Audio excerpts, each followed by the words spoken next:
Hello दोस्तों। तो दोस्तों क्लास 11th केमिस्ट्री की लेटेस्ट वीडियो में आप सबका बहुत बहुत स्वागत करते हैं। ठीक है, तो दोस्तों आज की वीडियो में हम रासायनिक सहयोग के नियम को पढ़ने वाले हैं। ठीक है, रासायनिक सहयोग के नियम। ठीक है, मतलब इसका क्या है, इसको हम सबसे पहले समझेंगे। तो आप ये बताओ मेरे भाई, आपके नियम क्या हैं? ठीक है, आपका नियम ये है कि आपको टाइम से सुबह उठना, ठीक है, नहाना धोना, फिर स्कूल जाना। स्कूल का भी एक टाइम है, ठीक है, एक नियम है। ठीक है, तो उससे आपको फिर स्कूल से वापस आना, खाना पीना खाना, ये सब आपके नियम है। और 8 घंटे की बराबर नींद लेना, ये सब आपके नियम है। आप भी किसी नियम के अकॉर्डिंग चल रहे हो? बोलो, चल रहे हो क्या? बिल्कुल सर। ठीक है, अब इसके बाद यदि टाइम से नहीं उठते हैं, टाइम से स्कूल नहीं जाते, टाइम से अपना होमवर्क नहीं करते, ये सब चीजें आप नहीं करते, तो आप कहोगे, आपके पेरेंट्स कहेंगे कि ये कितना नालायक बच्चा हो गया है, कितना मूर्ख बच्चा हो गया कि ये टाइम से कुछ नहीं करता, नियम से कुछ नहीं करता। हाँ, तो नियम एक इंपॉर्टेंट चीज होती है। ठीक है, और नियम यदि आपके पास है तो आप बराबर आप काम करोगे और बराबर आपको सक्सेस प्राप्त होगी। ठीक है, तो उसी प्रकार मेरे भाई, जो रासायनिक अभिक्रिया आपने पढ़ी है, वो रासायनिक अभिक्रिया भी किसी नियम के अकॉर्डिंग चलती है, किसी नियम से संपन्न होती है। ठीक है, तो रासायनिक अभिक्रिया जिस नियम के अकॉर्डिंग संपन्न होती है, जिस नियम से चलती है, उन नियमों को ही हम बोलते हैं रासायनिक सहयोग के नियम। रासायनिक सहयोग के नियम, समझे आप? ठीक है, तो आपको इतना सा याद रखना है, आपको इतना सब ये चीजें बहुत अच्छे से क्लियर हो गई होंगी। ठीक है, तो इसकी परिभाषा क्या हो जाएगी? प्रत्येक रासायनिक अभिक्रिया, प्रत्येक रासायनिक अभिक्रिया, रासायनिक अभिक्रिया, अभिक्रिया, ठीक है, जिन नियमों के द्वारा, जिन नियमों के द्वारा संपन्न होती है, संपन्न होती है, होती है या फिर चलती है। ठीक है, होती है या चलती है, उन नियमों को, उन नियमों को हम बोलते हैं रासायनिक सहयोग के नियम।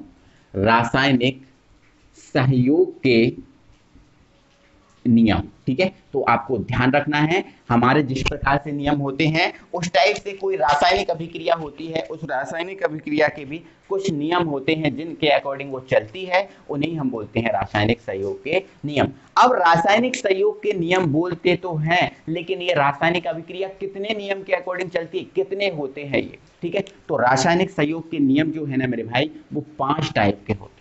हमें 5 टाइप के रासायनिक सहयोग के नियम पढ़ने हैं। ठीक है, जिसमें से हमारा पहला रहेगा द्रव्यमान, द्रव्यमान संरक्षण, संरक्षण या अविनाशिता,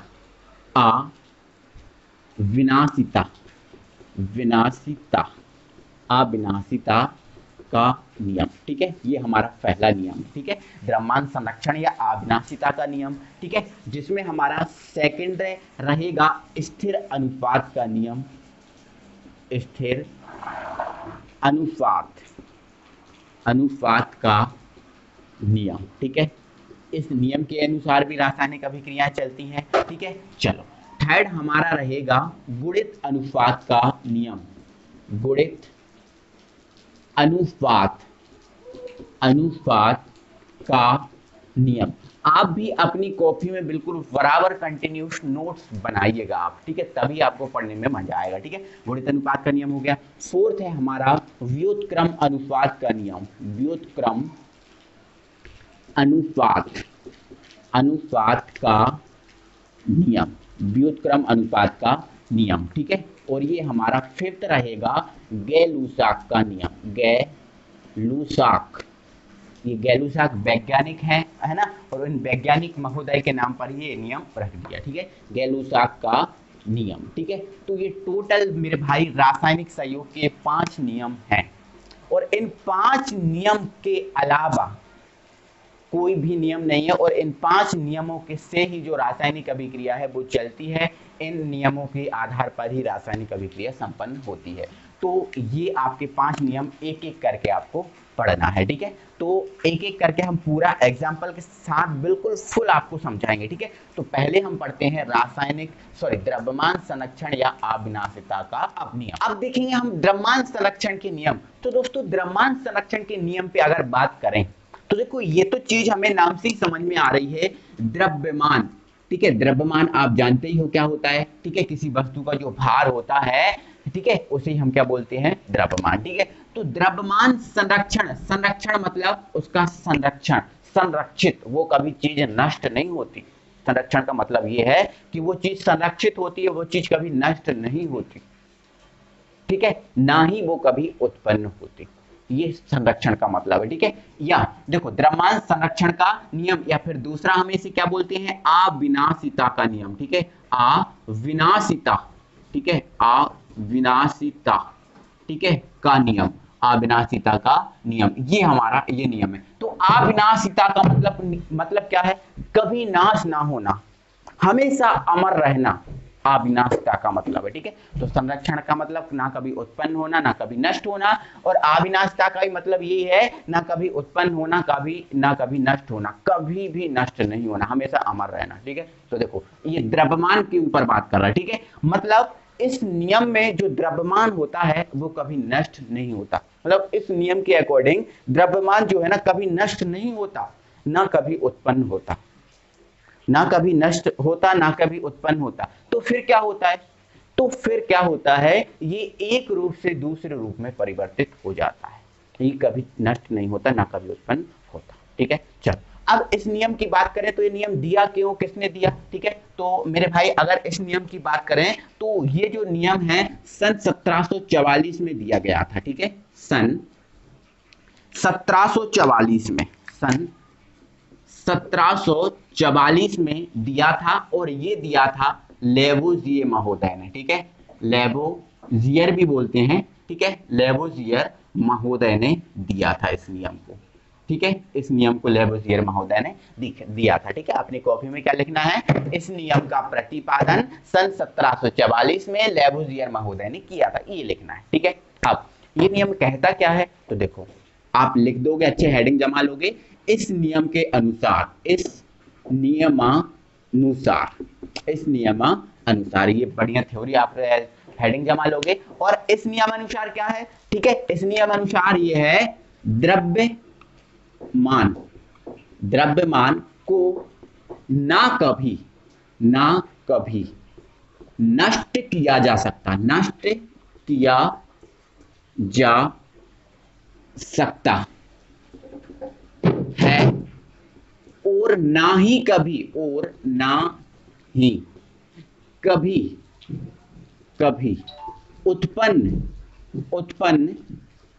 किया जा सकता है, ठीक है। मतलब द्रव्यमान को कभी ना उत्पन्न हम कर सकते और ना कभी हम नष्ट कर सकते, ठीक है, ना नष्ट किया जा सकता है। इसे केवल एक रूप से दूसरे रूप में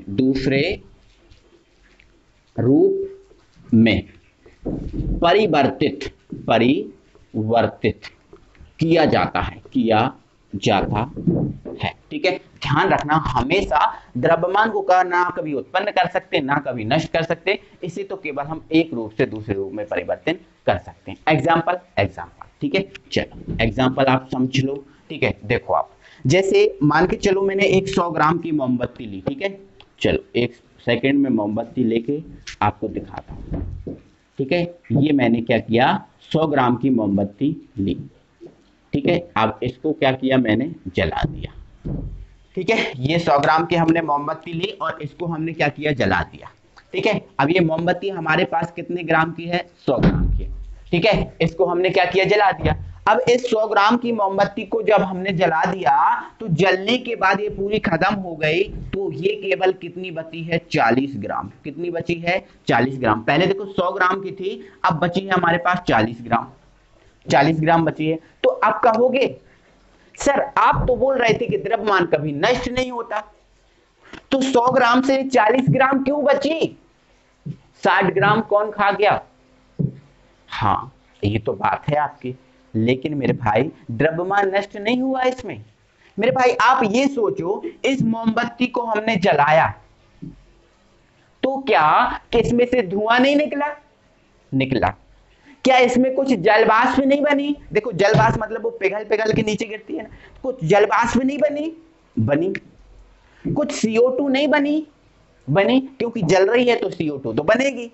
हाँ, तो मेरे भाई नष्ट नहीं हुआ द्रव्यमान, 100 ग्राम का 100 ग्राम ही रहेगा। 60 ग्राम जो बची है वो पिघल कर नीचे, पिघला पदार्थ है। ये कौन सा पदार्थ है?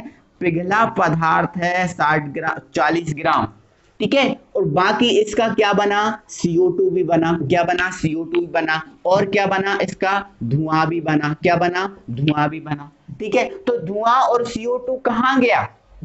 एक रूप से दूसरे रूप में परिवर्तित हुआ। देखो यही तो लिखा है, एक रूप से दूसरे रूप में परिवर्तित किया जाता है, कभी नष्ट नहीं होता। देखो 40 ग्राम बचा, ठीक है, 40 ग्राम बचा, 30 ग्राम इसमें से CO2 निकल गई, ठीक है। 30 ग्राम इसका क्या निकल गया? धुआं निकल गया। 30 और 30 60 और 40 कितना हो गया? 100 हो गया। कहां नष्ट हुआ? नहीं हुआ ना, एक रूप से दूसरे रूप में परिवर्तित हो गया। हुआ? हाँ, तो यही होता है, द्रव्यमान कभी भी नष्ट नहीं होता, वह एक रूप से दूसरे रूप में परिवर्तित हो जाता है, ठीक है। तो इसका ये एग्जांपल लिख लेना, जैसे मोमबत्ती को जलाया जाता है तो मोमबत्ती नष्ट नहीं होती, ठीक है, बल्कि उसका कुछ पदार्थ CO2 व धुआं में परिवर्तित हो जाता है, ठीक है। ये आपको एग्जाम्पल लिखना है। अब दूसरा एक और हम एग्जाम्पल बताते हैं, जैसे मान के चलो एक लकड़ी है, ठीक है, एक हमने लकड़ी ले ली, ठीक है, ये लकड़ी है, ठीक है। इस लकड़ी को, ये लकड़ी थी 5 kg की, कितनी थी? 5 kg की, ठीक है। अब हमने इसको जलाया, इस सूखी लकड़ी थी, इसको हमने जलाया, तो जलाने के बाद भाई ये जो इसकी जो है ना राख बची, क्या बची? राख बची। और ये राख जो है ना 3 kg बची। कितनी kg बची? 3 kg। बाकी 2 किलो कहां गया? 5 का था, 2 कहां गया? तो 2 का क्या हो गया? CO2 बन गया। क्या बन गया? CO2 बन गया, धुआं बन गया, ठीक है। तो इस टाइप से ये भी जो है ना वो नष्ट नहीं हुआ, बल्कि CO2 और धुआं में परिवर्तित हो गया। तो ये है मेरे भाई द्रव्यमान संरक्षण का नियम, ठीक है। ये है, द्रव्यमान को कभी हम उत्पन्न नहीं कर सकते और ना ही कभी नष्ट कर सकते, इसे तो केवल हम एक रूप से दूसरे रूप में परिवर्तित करते हैं। बहुत अच्छे से आप समझ गए होंगे, कोई प्रॉब्लम हम जो नहीं। दूसरा नियम है वो है स्थिर अथवा निश्चित अनुपात का नियम, इसको पढ़ते हैं। देखो इसने बोला स्थिर, ठीक है, क्या बोला इसने? स्थिर मतलब, स्थिर मतलब यहां पर कोई चीज हमेशा स्थिर रहती है, कभी उसमें परिवर्तन नहीं आता, ठीक है। स्थिर या निश्चित, तो दोनों का मतलब एक ही होता है, स्थिर अथवा निश्चित अनुपात का नियम। मतलब ये जो नियम है ये कहता है कोई भी रासायनिक यौगिक हो, रासायनिक यौगिक कोई सा भी हो, ठीक है, जैसे मान के चलो जल है, ठीक है, H2, ये भी एक रासायनिक यौगिक है, ठीक है, रासायनिक यौगिक है। जैसे मान के चलो ये NaCl है, NaCl भी क्या है? एक रासायनिक यौगिक है, ठीक है। जैसे मैंने बोला CO2, तो ये CO2 भी क्या है? एक रासायनिक यौगिक है, ठीक है। तो ये जो नियम है वो कहता है कि कोई भी रासायनिक यौगिक हो, उस रासायनिक यौगिक के जो अवयवी तत्व होते हैं, अवयवी तत्व, जैसे मान के चलो ये रासायनिक यौगिक है, इसके अवयवी तत्व हैं कौन? H, ठीक है, और कौन है? O है। H और जो है O इसके अवयवी तत्व हैं, ठीक है। इसके कौन है? तो इसके हैं Na और Cl, ये इसके अवयवी तत्व हैं, ठीक है। तो कोई भी रासायनिक यौगिक हो, उसके जो अवयवी तत्व होते हैं, उन अवयवी तत्वों का भार हमेशा निश्चित होता है, हमेशा निश्चित होता है। जैसे मान के चलो ये जल है, जल के अवयवी तत्व क्या है? H और O, ठीक है। इनका भार क्या है? तो H का कितना होता है? 1। H का कितना होता है? H का अणुभार 1 होता है, तो कितने H हैं? 2, तो हो गया 2, ठीक है। अब O का कितना होता है? तो O का कितना होता है? 16 होता है। O का भार, अणुभार कितना होता है? 16, तो ये 16, ठीक है। अगर इसको हम सॉल्व करें तो 2 एकम 2, ठीक है, और 2 8 16, ठीक है, तो ये 8। तो हमेशा ये जो अनुपात 1 अनुपात जो 8 आ रहा है वो हमेशा निश्चित रहेगा। जल को चाहे आप कुआं से प्राप्त करो, चाहे आप बावरी से प्राप्त करो, चाहे नदी से प्राप्त करो, चाहे नाले से प्राप्त करो, कहीं से प्राप्त करो लो, तला से, तालाब से, कहीं से प्राप्त कर लो, जल में जो अवयवी तत्वों का अनुपात है वो हमेशा 1:8 रहेगा। ठीक है, आपने नाले से प्राप्त किया जल को, तो नाले से जल को प्राप्त किया तो उसका सूत्र भी H2O होगा ना, उसका सूत्र भी H2O होगा। आपने नदी से प्राप्त किया तो उसका भी H2O होगा, आपने कुआं से प्राप्त किया तो उसका भी H2O होगा, कहीं से प्राप्त कर लो H2O तो होगा। ठीक है, अब H2O होगा तो H का कितना हो गया 2, ठीक है, O का कितना हो गया 16, ठीक है, 2 एकम 2, 2 8 16, ठीक है, तो 1:8 बिल्कुल आएगा। कहीं से प्राप्त करो, सूत्र तो यही होगा, जब सूत्र यही होगा तो अनुपात यही होगा। इसी प्रकार NaCl का, इसी प्रकार CO2 का, CO2 आप कहीं से प्राप्त करो, लकड़ी से प्राप्त करो या मोटरसाइकिल को चला के प्राप्त कर लो या बस को चला के प्राप्त कर लो या कोई कारखाने से प्राप्त कर लो, कहीं से CO2 को प्राप्त करो, अनुपात हमेशा निश्चित रहे। कैसे, जैसे देखो C का भार कितना होता है, अवयवी तत्व C और O है, तो C का भार कितना होता है 12, ठीक है, कितना होता है 12, ठीक है। अब O का 1 का 16 होता है तो 2 O है, ठीक है, तो कितना हो जाएगा 32, कितना हो जाएगा 16 दूनी 32, ठीक है, तो 4 तिया 12, 4 आठे 32, तो 3:8 जो 8 है वो हमेशा निकल के आएगा, चाहे आप इसको लकड़ी जला के प्राप्त कर लो या मोमबत्ती जला के प्राप्त कर लो या कोई कारखाने से प्राप्त हो रही, कहीं से CO2 यदि प्राप्त होगी तो सूत्र तो यही होगा, और सूत्र यही होगा तो अनुपात हमेशा यही निकलेगा, समझे। ठीक है, तो आप बहुत अच्छे से इसको समझ गए होंगे। ठीक है, अब इसकी बात कर लेते हैं। ठीक है, तो इस नियम का जो प्रतिपादन है ना मेरे भाई, सन 1799 में हुआ था। ठीक है, और सन 1799 में किस महोदय ने किया था, इसको किया था फ्राउस्ट महोदय ने 1799 में इसका प्रतिपादन किया था। ठीक है, और इसकी अगर थ्योरी की बात करें तो इसकी थ्योरी क्या हो जाएगी, तो इसकी थ्योरी ये है, इस नियम के अनुसार, पहले आप हेडिंग जमा लेना, इस नियम के अनुसार। ठीक है, तो क्या हो जाएगा, किसी रासायनिक यौगिक में उसके अवयवी तत्वों का भार का अनुपात हमेशा निश्चित होता है, स्थिर होता है, कभी ये परिवर्तित नहीं होता। ये बस इतना सा इसका नियम है। ठीक है, रासायनिक यौगिक है, वो रासायनिक यौगिक में उसके जो अवयवी तत्व हैं उनका जो भार है वो हमेशा निश्चित अनुपात में होगा, कभी भी चेंज नहीं होगा। H2O जैसे CO2, ये एग्जांपल के तौर पे बताया। ठीक है, तो आपको इतना लिखना है, इसके बाद एग्जांपल के तौर पे आपको कैसा लिखना है उसको बता रहा हूँ। ठीक है, जैसे आप डालोगे एग्जांपल, ठीक है, जैसे आप लिखोगे H2O मतलब जल में अवयवी तत्व, अवयवी तत्व H व O का भार, H और O का भार हमेशा 2:16 या 2 इनको काट देंगे 1:8 होता है। चाहे यहां पर एक लाइन और लिख लेना, चाहे जल को कहीं से भी प्राप्त किया जाए। ठीक है, जल को आप कहीं से भी प्राप्त कर लो, ये अनुपात हमेशा रहेगा 1:8। ठीक है, ऐसे ही CO2 को आप कहीं से प्राप्त कर लो, 3:8 है, जो 12 रहेगा वो हमेशा रहेगा, उसमें कभी भी कोई भी चेंजेस नहीं आएगा। तो इस टाइप से ये दोस्तों एग्जाम्पल हो जाएंगे 2 3, आप प्रत्येक यौगिक का आप 10 एग्जाम्पल लिख सकते हो, 10 यौगिक उठा लो, कहीं से भी आप लिख सकते हो। ठीक है, तो ये आपके 2 नियम आज की वीडियो में कंप्लीट हुए। तो आज की वीडियो में हम 2 ही नियम कंप्लीट करेंगे, और अगली वीडियो जो होगी उसमें आपके जो 2 नियम बचे हैं उनको भी आपको कंप्लीट करा देंगे। ठीक है, तो मिलते हैं अगली वीडियो में। Thank you very much.